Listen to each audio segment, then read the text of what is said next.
और रोहतक से बड़ी राजनीतिक प्रतिक्रियाएं भी सामने आई है, जहां पर हरियाणा के कैबिनेट मंत्री डॉक्टर अरविंद शर्मा ने 3 राज्यों में बीजेपी की जीत को ऐतिहासिक बता दिया।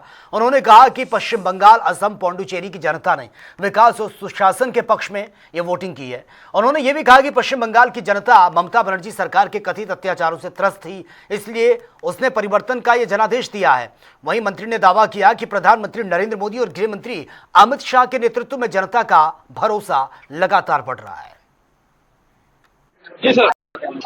देखिए, ये प्रधानमंत्री नरेंद्र मोदी जी की जो पॉलिसीज हैं, जो योजनाएं हैं, विकास की जो योजनाएं हैं, ये उनकी जीत है। और बहुत अच्छे तरीके से जिस तरह से पश्चिमी बंगाल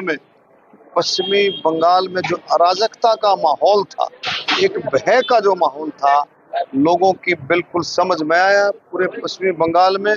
और उन्होंने उससे निकल करके इस विश्वास के साथ कि भारतीय जनता पार्टी के नेतृत्व में महिलाओं का सम्मान होगा, पूरे बंगाल की जनता का सम्मान होगा, जो भय का वातावरण है वो दूर होगा।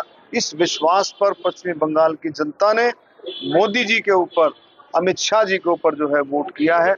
मैं बहुत बंगाल की जनता को भी, आसाम की जनता को भी और पांडिचेरी की जनता को भी बहुत बधाई देता हूं कि जिन्होंने ये बदलाव जो है, आप देखेंगे बंगाल के अंदर जो बदलाव हुआ है, मैं कहता हूँ इस सदी का, 21वीं सदी का सबसे इम्पोर्टेंट इलेक्शन था। ये सबसे इम्पोर्टेंट इलेक्शन था कि जिस तरह से पार्टी ने मेहनत की, पार्टी ने जबरदस्त, पिछले चुनाव के बाद एक दिन भी पार्टी का कार्यकर्ता बैठा नहीं, उसने लगातार उसी लेवल पर मेहनत की कि जैसे अगले दिन चुनाव है। और आज उसी का परिणाम है जो बंगाल के अंदर 200 सीट से ज्यादा लेकर के कमल का फूल खिला है और भारतीय जनता पार्टी की वहां सरकार बनी।